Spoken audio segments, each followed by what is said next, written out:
Today's topic in business studies, chapter 1 is differences among business profession and employment. आज हम करेंगे business में, profession में, एम्प्लॉयमेंट में, मीन्स जो व्यवसाय है, पेशा और रोजगार में क्या डिफरेंस है. ये बेसिस ऑफ डिफरेंसेस हैं.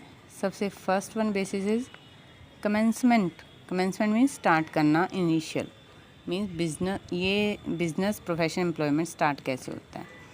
अब ये स्टार्ट होता है कुछ लीगल फॉर्मेलिटीज़, अगर कोई लाइसेंस से रिलेटेड बिज़नेस हो जिसमें लाइसेंस लेना ज़रूरी हो, या फिर कोई ऐसा बिज़नेस हो जिसमें हमें लीगली अप्रूव होना चाहिए, तो उसके लिए हमें कुछ लीगल फॉर्मेलिटीज़ करके हम बिज़नेस को स्टार्ट कर सकते हैं. प्रोफेशन क्या है? जब आप किसी पर्टिकुलर कोर्स का सर्टिफिकेट ले लेते हो किसी इंस्टीट्यूशन से रिगार्डिंग प्रोफेशन, तो तब हम प्रोफेशन को स्टार्ट कर सकते हैं. जैसे लॉ का प्रोफेशन आप LLB करके करते हो, और जैसे आपने अकाउंटेंट बनना है, चार्टर्ड अकाउंटेंट बनना है, तो आपने चार्टर्ड अकाउंटेंट की से आपने सर्टिफिकेट लेकर आप उस प्रोफेशन को स्टार्ट कर सकते हो. लाइक डॉक्टर के लिए आप MBBS एक्सेट्रा ऐसा कुछ करोगे, और तब आप उस बिज़नेस को प्रोफेशन को स्टार्ट कर सकते हो, प्रोफेशन में आ सकते हो. एम्प्लॉयमेंट क्या होता है?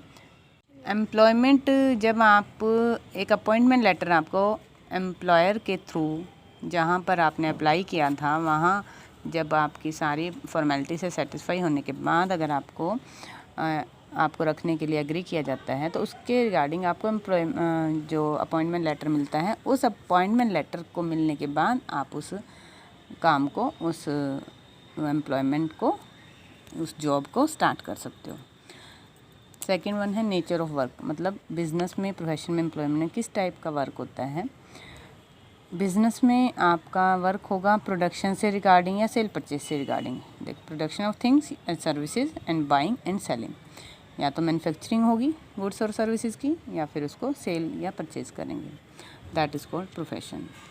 प्रोफेशन में आप अपनी पर्सनल सर्विस, जो आपकी क्वालिटीज़ हैं जिससे रिगार्डिंग आपने प्रोफेशन अपनाया है, उससे रिगार्डिंग आप सर्विसेज जो है अपनी प्रोवाइड करते हो as a specialist.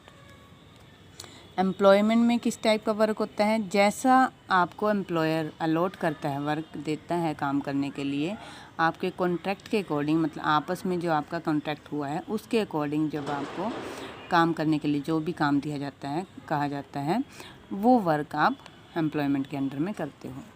Third one है इन्वेस्टमेंट. मीन्स इन्वेस्ट कितना करना पड़ता है, मतलब कितना पैसा लगाकर आप बिज़नेस, प्रोफेशन या एम्प्लॉयमेंट को स्टार्ट कर सकते हो. अब अगर आपका बिज़नेस बड़े लेवल का होगा, लार्ज लेवल पर होगा, बिग स्केल पर होगा, तब आपको ज़्यादा कैपिटल की ज़रूरत होगी. आपने अकाउंटेंसी में कैपिटल का मीनिंग पढ़ा ही था. वो सारे साधन जिससे आप, चाहे वो मनी हो, चाहे वो नॉन कैश आइटम्स हो, उससे जिससे आप बिज़नेस स्टार्ट करते हो, that is called your capital. तो आपका बिज़नेस की नेचर और उसका साइज़ जैसा होगा, उसके अकॉर्डिंग आपको कैपिटल लगानी है. प्रोफेशन में generally little capital is required. मतलब कंपैरेटिवली बिजनेस प्रोफेशन में आपको कम कैपिटल लगाने की ज़रूरत पड़ती है. मतलब ऑफिस खोल लेना, इससे रिगार्डिंग थोड़ा, इससे ज़्यादा नहीं ज़रूरत पड़ती. इसके बाद आपको, और एम्प्लॉयमेंट में आपको पैसे की कोई ख़ास ज़रूरत नहीं पड़ती. मीन्स आपको इनफैक्ट सैलरी मिलती है. ठीक है. नेक्स्ट है रिस्क है, मतलब कितना जोखिम होता है बिजनेस, प्रोफेशन, एम्प्लॉयमेंट में.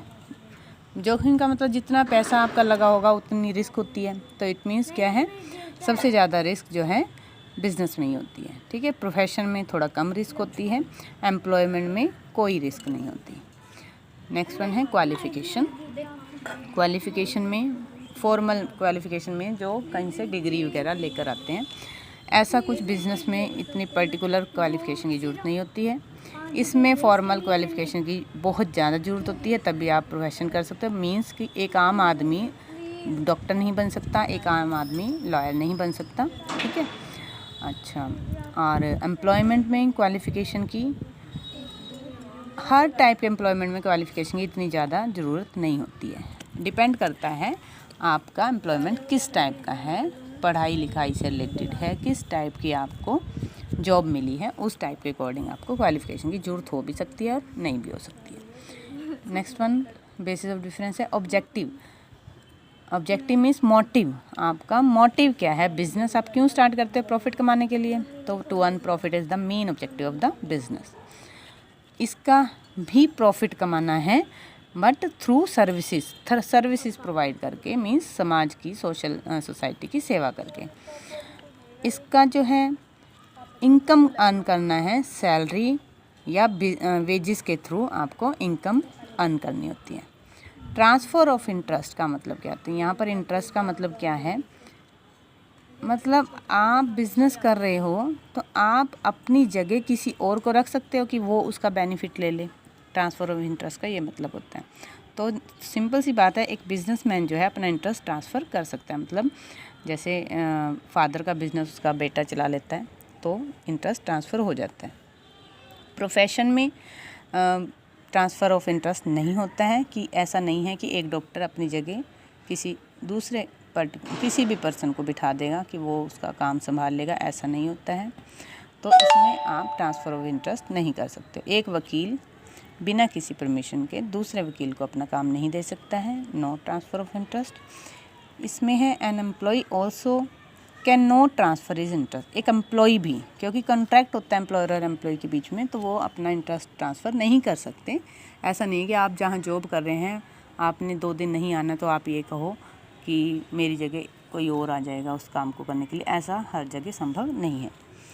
टेस्ट ऑफ एफिशिएंसी, मतलब एफिशिएंसी का टेस्ट कैसे होता है कि भाई एफिशिएंटली आपका बिजनेस चल रहा है या प्रोफेशन चल रहा है या एम्प्लॉयमेंट में आप एफिशिएंटली कर रहे हो, तो उसको कैसे हम इवेलुएट कर सकते हैं।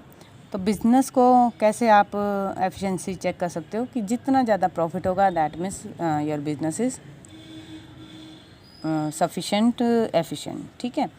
और प्रोफेशन में क्वालिटी ऑफ सर्विस देखी जाती है कि आप जो प्रोवाइड कर रहे हो सर्विसेज तो वो उसकी क्वालिटी क्या है, ठीक है। और इसमें है डेडिकेशन टू जॉब, कि आप अपनी जॉब के प्रति कितना डेडिकेटेड हो, कितना आप उस जॉब को अपना समझ के कर रहे हो।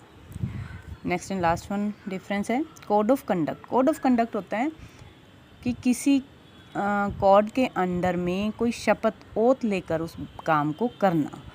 तो इसमें कोई कोड ऑफ कंडक्ट नहीं है, एक आम आदमी बिजनेस स्टार्ट कर सकता है। इसमें कोड ऑफ कंडक्ट है प्रोफेशन में, कि जैसे डॉक्टर बनने के लिए आपको मेडिकल काउंसिल के अंडर में शपथ लेनी पड़ती है कि हाँ भाई मैं अपने जो भी सेवाएं हैं वो समाज के हित में करूँगा, एट्सेट्रा एट्सेट्रा। इसी तरह एक लॉयर जो है अपने प्रोफेशन में आने से पहले बार काउंसिल में अपना नाम दर्ज करता है, उसमें वहाँ शपथ लेता है और उसकी जो रूल्स रेगुलेशन को फॉलो करता है। एक डॉक्टर को भी रूल्स रेगुलेशन अपनी लिमिटेशंस फॉलो करनी पड़ती हैं, उसको बोलते हैं कोड ऑफ कंडक्ट। मतलब आपका कंडक्ट, आपका बिहेवियर उस अंडर प्रोफेशन कैसा रहना चाहिए, उसकी सारी उसमें पॉइंट्स दिए होते हैं। इसमें there is a contract instead of code of conduct. इसमें आपस का कॉन्ट्रैक्ट होता है, उस कॉन्ट्रैक्ट के अकॉर्डिंग आप काम करते हो, एम्प्लॉयर एम्प्लॉय के बीच में कॉन्ट्रैक्ट होता है, तो वहाँ पर कोड ऑफ कंडक्ट नहीं होता। Instead of code of conduct there is contract between employ and employer, that's all.